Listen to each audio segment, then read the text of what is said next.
Hey, what's up everybody? Spadrock here, and today we're going to talk about some H-Hour news that SOF put up on the forums. This is from May 9th, 2017. Quick disclaimer, the gameplay you see, you're going to notice that I adjust my video settings and lower them as they go, because I know a lot of people want to see how the game actually looks at a higher setting, and I can show you that, but obviously the frame rate isn't that great, but eventually it gets lower and then a lot more enjoyable to see gameplay wise, because my crosshair isn't bouncing everywhere. So as you can see, the game is actually pretty beautiful, and that's with somebody with an average graphics card.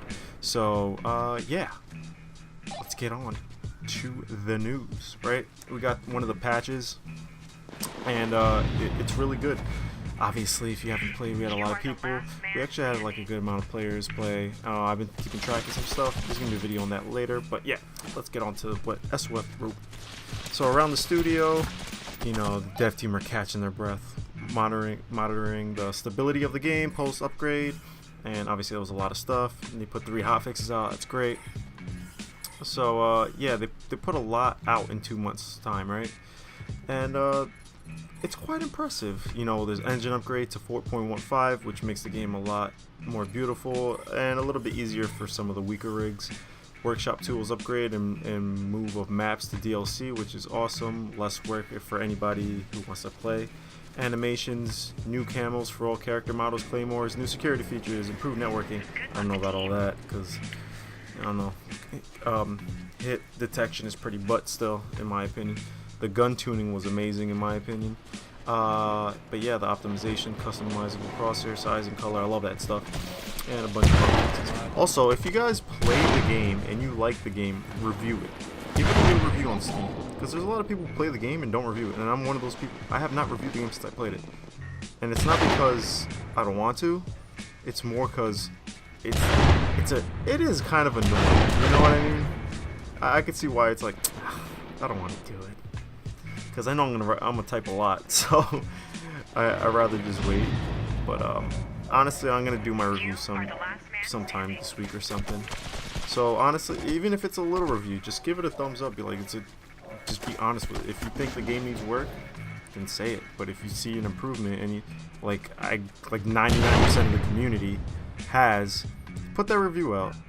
Like for me, I could clear, like before I could kind of see the light at the end of the tunnel, but now it's so clear that like this game could actually be something. And everybody, not everybody, but a lot of people who hated on the game before or didn't like it, they've come and played and like, what the fuck?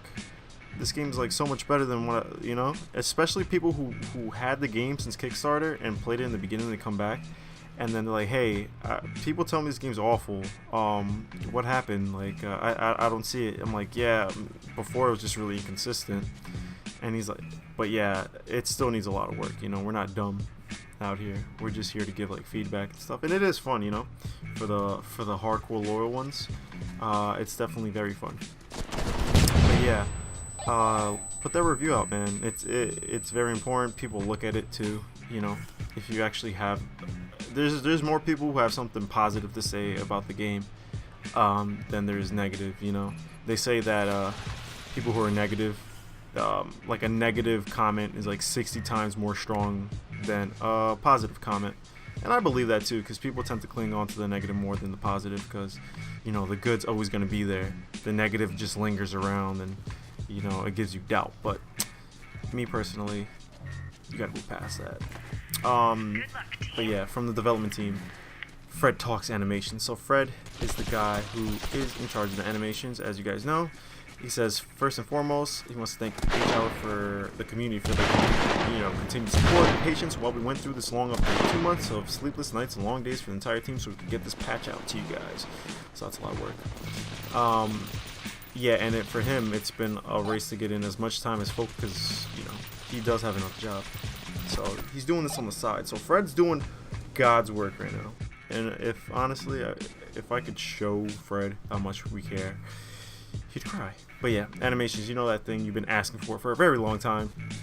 And I think it's obvious that in the last months include a lot of work in the game's animations. Most of the animations that were used in game previously were completed completely replaced in the process. The skeleton was once again revamped. You know, many animations that were missing, strafing with guns down, added. I think they should keep it up a little bit because you never know. You don't want to keep your gun down. But I think that's feedback that we're giving them. That wasn't replaced. Well, it was touched up at least a bit. Blah blah blah. Now when I say that every animation in the game was such, he means it. So yeah, again, there was like 450 animations before. Now it's like 900. He's like, I want to preface that almost every animation still needs to go through a cleanup process, and we'll save that for a later date after more important things such as ladder and jump to climb are added. So jump to climb and ladders seem like something that's like the next thing they're going to tackle on the animation. So let's see, the jumps, the good old jumps, they were hard to make great because the mechanics needed to be coded in the game. If you break it down in your head, there are 3 parts to the jump: the start, the air, and the land. So they got to touch those up. I'm kind of going just flying through these, all like these little cliff notes, just because I read through it and the bulk of it is just pretty obvious. So there's a bunch of different jumps. Now there's 8 different jumps in the game, and they're corresponding to movements, stationary, moving, gun type, position, all that. Movement. The movement animations need a lot more work and to make it more fluid. We had a few things on this from the current moves that we believe were extremely important to the fluidity of the character. Strafing. Now your guy, he was doing side to side, and then his gun will go hot due to missing animations in the strafe area of the locomotion graph. So technical. You will no longer go guns hot when strafing side to side, unless an enemy is nearby. Cool. Controllers, however, will notice that they push ever so slightly. The character will walk slower. Yeah, I think it was like that before. Although the character movement is smoother in this patch, the character still looks stiff. So he knows that the character still looks stiff. So he's gonna work on that. Random thoughts. A lot of other discrete animations have been added to make more fluid, like leaning with pistol, prone with pistol, claymore plan to give control back to the character sooner during the knockback animation. You got to do that to the crouching to stand or the prone to stand.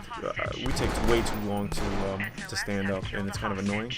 But yeah, I hope you guys address that. Many more things will be needed to improve fluidity of the game outside of the core gameplay functions. And some of these include having jumps based off speed and direction, adding new animation sets for your character. Is holding a grenade instead of a pistol or rifle, right? They hold it differently. Let's not forget the hand IK. I don't know what IK stands for.